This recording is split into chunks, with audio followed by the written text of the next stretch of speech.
Պարոն վարչապետ, եթե թույլ տաք մի շեշտադրում էլ անեմ, շատ ճիշտ եք նկատում, որ 65+ անձանց առողջության համար էլ այսօր վճարում են աշխատավարձ ստացող նրանց զավակները եւ ըստ էության պետությունը շատ մի մեծ բեռ հենց վերցնում է այս աշխատող քաղաքացիների ուսերից էլ եւ երեխաներին ու մեծահասակներին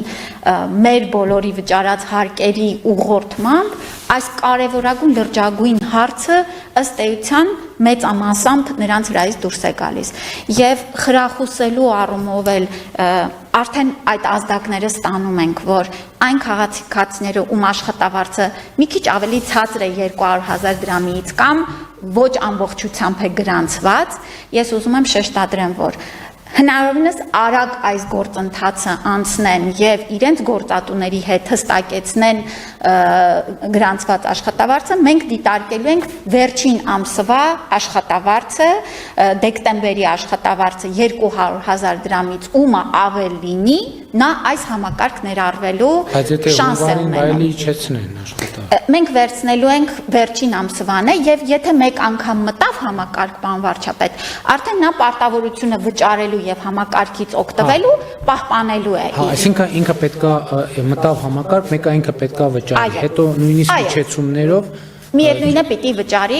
եւ կայունությունը, որովհետեւ այստեղ էլ չեն կարող ամեն ամիս փոխել եւ այդպես է գործելու համակարգը, որ կայուն կմնան նրանց այս երաշխիքը։ Իհարկե համակարգի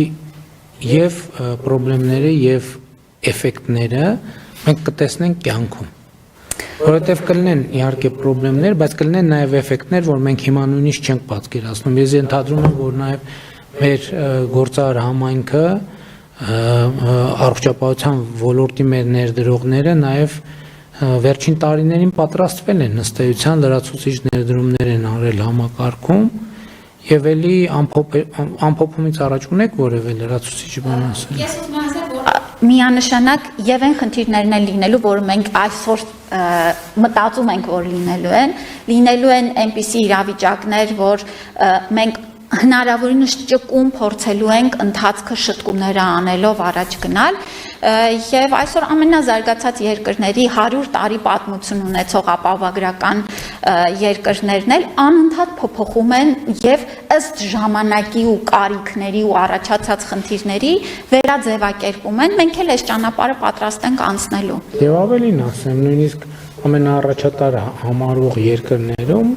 այնպես չի, որ հենց այդ երկրները համարում են, որ իդեալական համակարգ ունեն։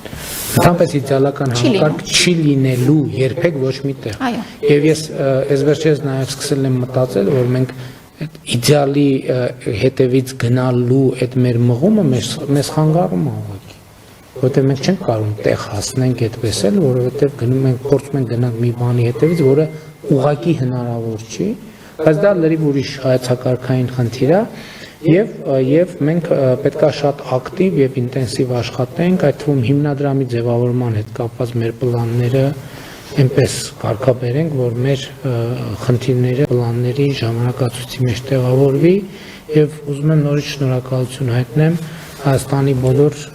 հարկ վճարողներին, ովքեր հնարավոր են դարձնել եւ հետագայում էլ հնարավոր են դարձնելու այս համակարգի ներդրումը եւ գործունեությունը։